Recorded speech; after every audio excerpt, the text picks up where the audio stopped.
Hello and welcome to Pisces Moon Astrology. I'm your astrologer, Kait Leonard, and I'm excited to explore the stars with you. Hey everyone, welcome to the week of November 10th through the 16th, and get ready for that balloon of stability to pop. Or should I say the balloon of the illusion of stability? Whatever it is, it's gonna blow. All right, so you all are used to me coming to you with like these big weeks. It's always a big week. And yeah, it's another one. But this time around the full moon. Not just because of the full moon, but definitely that's playing a part. So we've got the full moon on November 15th.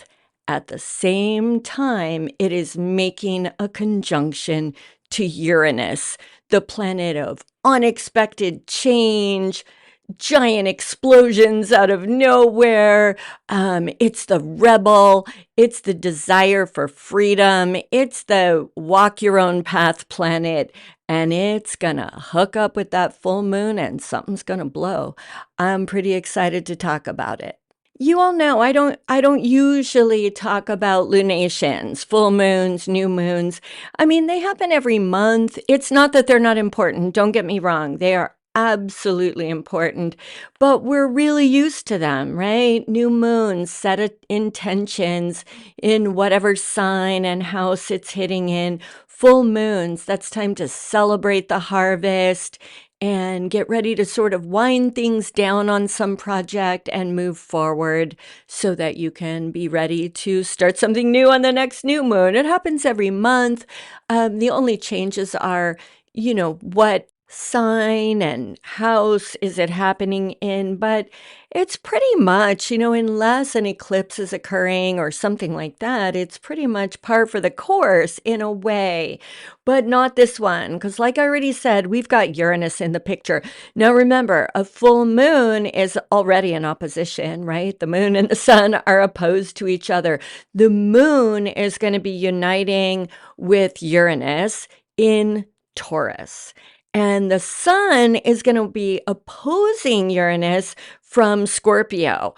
And what makes this interesting is that Taurus is a fixed sign. It's fixed Earth.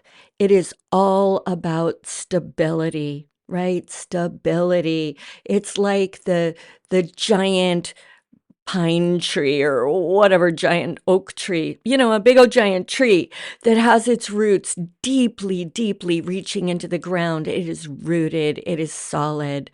And then on the other end, we've got fixed water Scorpio. They call Scorpio the ice princess because fixed water is what? It's ice, right? That's how you fix water. So again, there's this stability to the sign. Scorpio is known for hanging on to things and, holding grudges and things like that because it doesn't let go. It doesn't move. It's very fixed. And so we've got this full moon, which is already a slower kind of moon, right? The new moon has all of that vibrant energy of like a seed bursting forth. There's something really dynamic in a new moon, new beginnings, that kind of thing, right? Where the full moon is the time of harvest. The fruit is already hanging on the trees and it just needs to be picked or it's falling. It's a slower sort of energy to it. Then we've got these two fixed signs, full moon, and bang, we've got Uranus. Uranus, the planet of everything opposite fixed, right?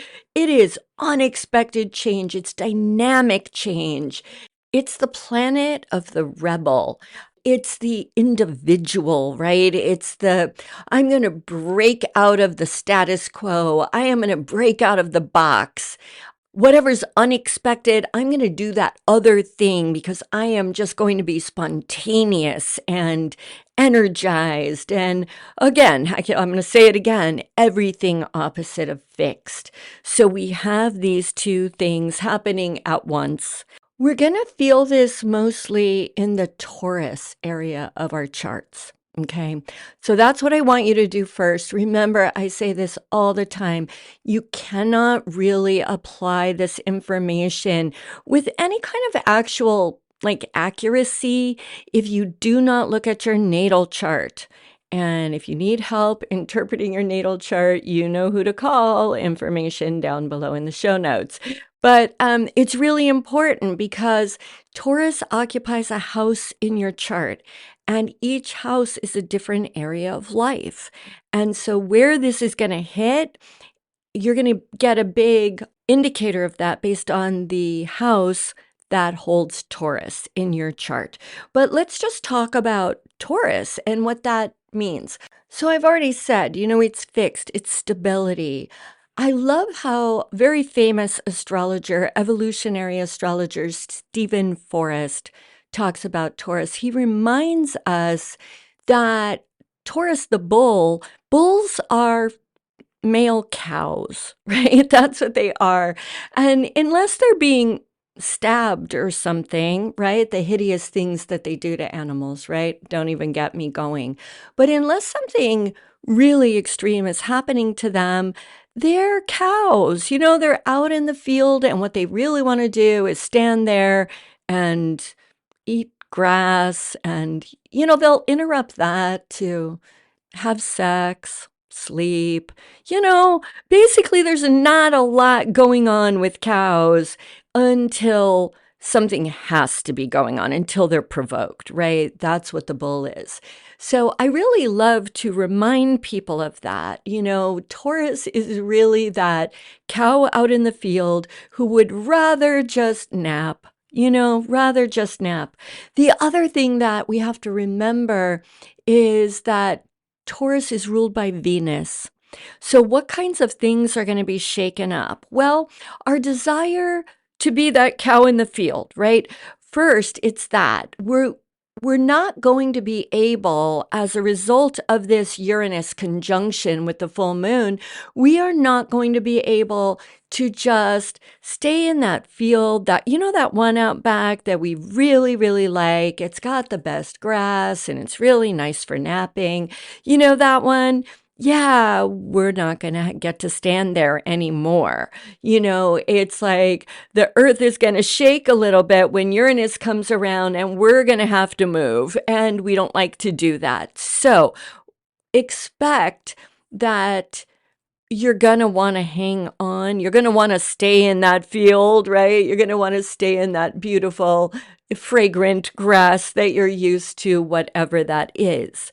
What is that? It's going to be something having to do with Venus. Venus rules Taurus. So Venus rules. Of course, we know the goddess of love, right? She rules love and all romance and loving relationships and all of that kind of stuff.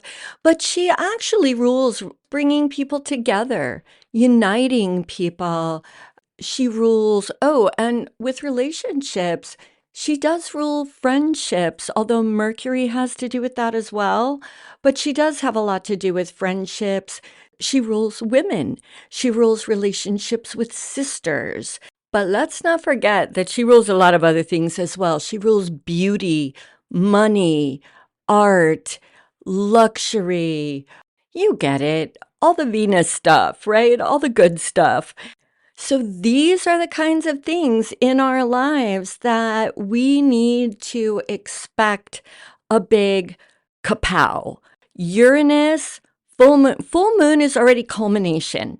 All right. It says it's time to move on from something. We have to prepare for something new. We have to prepare for the new moon cycle, right?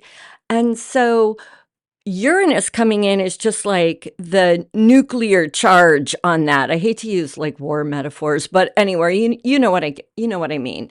It's like the big guns, right? It's like, oh no, we're not just doing another monthly cycle where we do like a reboot thing or something. We are coming in and blasting this stuff open. It's like dynamite to granite. So especially when we've got all this fixed energy and then all of these areas that we tend to cling to. Think of the Venus areas, all those many things that I just went way too long listing. We tend to cling, right? Relationships, love, money, art projects, you name it. If it's Venus, we tend to be very, very invested in it, and therefore we cling. This is not a bad thing. All right. This is not a bad thing. It is going to feel big. It's going to feel like the earth is shaking, right? It really is going to be that foundation. Our security is going to be blown to bits a little bit in those areas that we just in general mostly want to hold on to. All right. So I feel like it sounds so bad. Even to me, I'm looking at it and going like, oh my gosh, I don't want to do this thing, right? I don't want to. And that's it. We're not going to want to feel this Uranus energy. We're not going to want to. I promise. I don't want to. I don't even want to talk about it like right now. But here we go. I have to.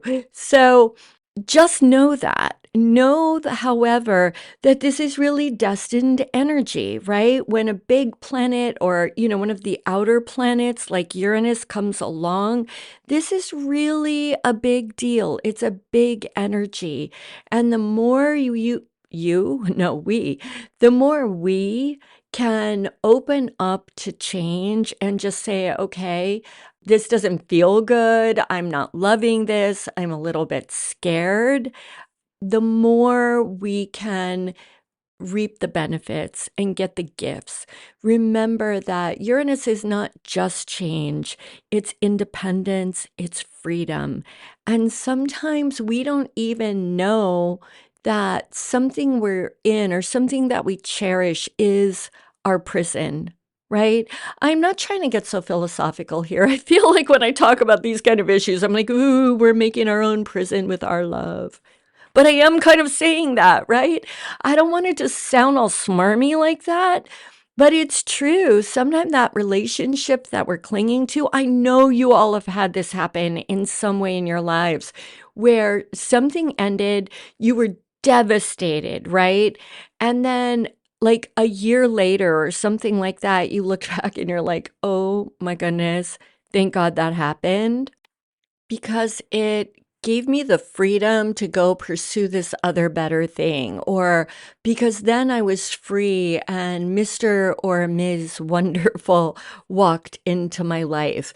But I promise it won't be easy. Opposing the moon is the sun in Scorpio. Scorpio is ruled by Mars. Mars in its Scorpio version is kind of fighting for emotional depth or fighting for what we think is our emotional truth. So that's yet another indicator that we're probably going to fight like crazy. We're going to fight like Mars, right? We're going to fight like Mars to hold on to whatever it is Uranus is trying to blow up.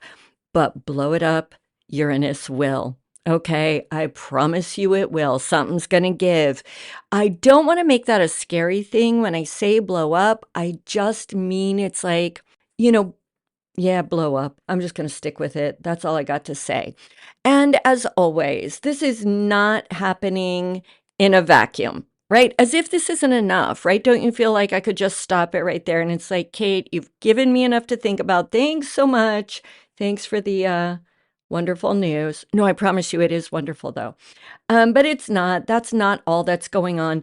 First off, just remember that we're already in the middle of what is this really crazy Mars retrograde cycle that's going on. Mars has already been in shadow for a while. So we've got some redoing that's going to be coming up, all kinds of Mars retrograde kind of things that we'll talk about later.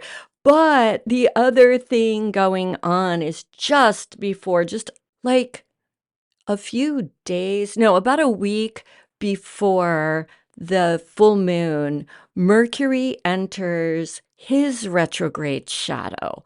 So what's the pre-shadow? That's when the planet gets into those degrees that it's going to come back to you when it retrogrades, okay? So this pre-shadow Mercury is happening in Sagittarius. that is where we're going to be going through the Mercury retrograde that we're just heading into. Like I said, it's already starting at the time of the full moon. So this is another indicator of change. And I do think that it's going to have there's going to be a lot of change. So we're going to get this Uranus thing going on in the Venus areas, but then Sagittarius, that's our big picture, right? That's where we're making the big plans and looking out into the future. And we're going to have a Mercury retrograde there. So it's already starting, and it's going to be stuff that we're putting in place right now, right at the time of this Uranus thing.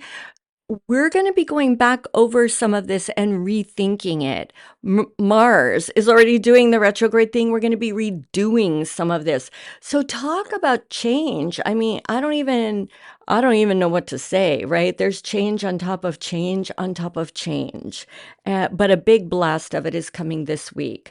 And then on top of all of that, at this week, while the full moon is happening, the pre-shadow Mercury is going to square Saturn in Pisces. You know that a square is a tense aspect. So we've got Mercury, who right now is moving forward, but remember, this is where he's going to come back and rethink and everything, right? Squaring off with Saturn. What does Saturn represent? The status quo, what's in place already, the old ways, right? So this is another indicator that really profound change is on the way. I don't know what to say. It's going to be big. It's going to really be, I guess what I mean by big is that it's going to go into those areas of our lives that are very, very stable, where we've had this illusion of stability probably for quite a long time. With Saturn involved in the Mercury thing, that's like I said, it's the old ways. It's something that's endured. Same thing with Uranus Taurus, right? Something that seemed really stable is going to blow. These are in different houses. So I bring these all up, one, because they're happening together, and they're not all in the same place. So I think we are in for a time when it's just going to be like really complex, multi phase changing. This is a big time, everyone. It's a big time. And keep in mind, this is all coming right before, and I mean right before, the biggest change of our lifetimes. Pluto crossing permanently into Aquarius, which is happening just later this month. And that is like a 248 or something like that year cycle. Literally, by the end of this year, we are going to be at the beginning of a new world. So our lives have to change in a way, right? And somehow I see kind of a poetic beauty in the fact that we're beginning to change as individuals, and we're sort of breaking out of the status quo a little bit ahead of this really truly profound worldwide change that's coming. It's a little bit scary, I think. Is it to you? It is to me, but I don't think it should be. So let me really try to, like, I'm scared too because I hate change. Because what is my rising sign? Taurus. And I'm very earth energy. So trust me, even making this recording makes me a little bit, and I don't know, shaky and sweaty and all of that. Too much information, right? But you know what I'm saying? It's like, I don't say this easily, but I do believe that this is going to be good.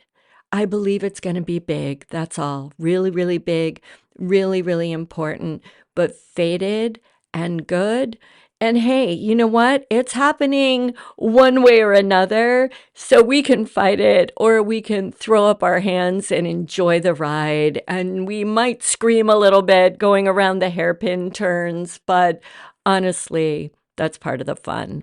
So, with all of that said, I just want to thank you, as always, for being with me, letting me share my insights with you this week. I really value you all. I honestly do. I've got people listening in some countries that I had no idea. Hi, France and Netherlands and all those other places. Thank you all. And please do all the stuff, like and share. Please, please, please share. And I'm Pisces Moon _astrology on Instagram. I'm Pisces Moon on Substack. Find me in all of the places. Let's hang out. And that's what I've got for you this week. I hope that's helpful. So until next week, go out and seize the energies of the stars. That truly is my wish for you always. So I'll talk to you next week when we're all different people. Bye.